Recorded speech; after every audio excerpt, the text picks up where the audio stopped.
প্রিয় দর্শক, ঋণ সুবিধা দিয়ে বেক্সিমকোকে চালু রাখার সুপারিশ সরকার কমিটির। জনতা ব্যাংকের 23,557 কোটি টাকার ঋণ সুদবিহীন ব্লক হিসেবে রাখার দাবি বেক্সিমকোর দায় পরিশোধে 10 বছরের সময় ও ঋণ পরিশোধে 2 বছর বিরতি চেয়েছেন তারা। শ্রমিক ও কর্মচারীদের অক্টোবর মাসের বেতন দিতে 60 কোটি টাকা চেয়েছে কোম্পানিটি।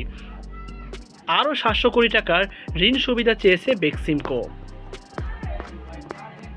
প্রিয় দর্শক, ছাত্র জনতার গণঅভ্যুত্থানে আওয়ামী লীগ সরকারের পতনের পর বেতন দিতে না পারায় বেক্সিমকো গ্রুপের একাধিক কারখানায় অসন্তোষ ছড়িয়ে পড়ে। এতে ভাঙচুরের মতো ঘটনা ঘটে বেশ। ওই সময় বেতন দিতে রাষ্ট্র মালিকানাধীন জনতা ব্যাংক 55 কোটি টাকার ঋণ ছাড় করে। যদিও জনতা ব্যাংক গ্রুপটির 23,557 কোটি টাকার ঋণের মধ্যে প্রায় 18,000 কোটি টাকায় এখন খেলাপি ঋণ হয়ে দাঁড়িয়েছে। এছাড়া 1,100 কোটি টাকার রপ্তানি আয় দেশে আনছে এই গ্রুপটি। বেক্সিমকো গ্রুপের vice chairman Salman F Rahman ছিলেন সাবেক প্রধানমন্ত্রী শেখ হাসিনার বেসরকারি শিল্প ও বিনিয়োগ বিষয়ক উপদেষ্টা। বর্তমানে তিনি কারাবন্দী রয়েছেন। বেক্সিমকোর শ্রমিকরা এখন আবার বেতনের দাবিতে আন্দোলন নেমেছেন।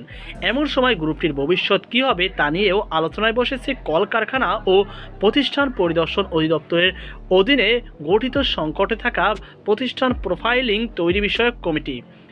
এতে গ্রুপটির কারখানা পরিচালনায় ও শ্রমিকদের বেতন দিতে নতুন করে ঋণ সুবিধা প্রদানের সুপারিশ করা হয়েছে। বেক্সিমকো গ্রুপের দেওয়া 3টি প্রস্তাবের মধ্যে এটির সুপারিশ পেয়েছে। বেক্সিমকোর প্রাপ্ত মুনাফার পুরোটাই জনতা ব্যাংকের ঋণ পরিশোধ ব্যবহারের সুপারিশ করা হয়েছে। বেক্সিমকোর প্রস্তাব। সরকারের পরিবর্তনের পর বেক্সিমকো গ্রুপ কলকারখানা প্রতিষ্ঠানের পরিদর্শন ও অধিদপ্তরের একটি প্রস্তাব জমা দেয়।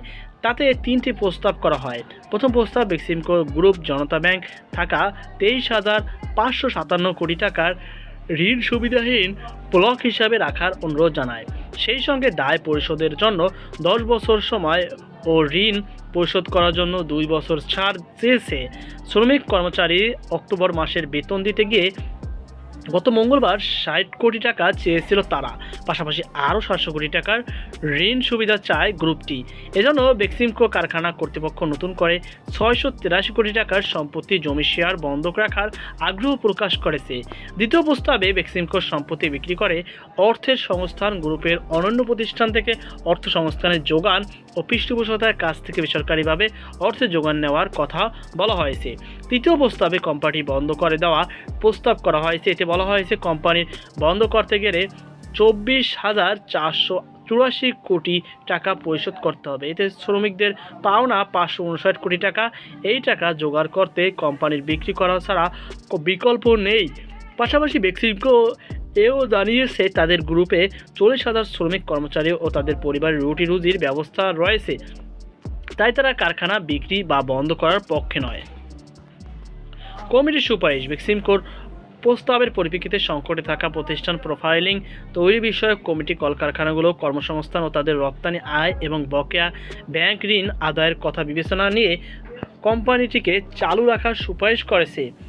পাশাপাশি তারা বলেছে জনতা ব্যাংকের দেওয়া 23,557 কোটি টাকার ঋণ সুদবিহীন ব্লক হিসাবে স্থানান্তর করে কোম্পানি চালু রেখে বেক্সিমকোর ঋণ পরিশোধের ব্যবস্থা করা যায়।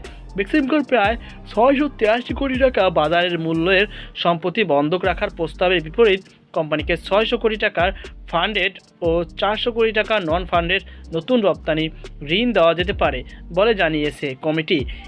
ঋণ দেওয়া হলে নতুন রপ্তানি করা ঋণ সুবিধার 600 কোটি টাকা থেকে শুধু শ্রমিকদের কর্মচারীদের বেতন ও কোম্পানির পরিচালনা ব্যয় হিসাবে নির্বাহ করার শর্ত দেওয়া যেতে পারে। এছাড়া কোম্পানিটি চালু থাকা অবস্থায় প্রাপ্ত মুনাফা থেকে জনতা ব্যাংকের নিকট দায়বদ্ধ আগের ঋণের দায় পরিশোধ করা যেতে পারে।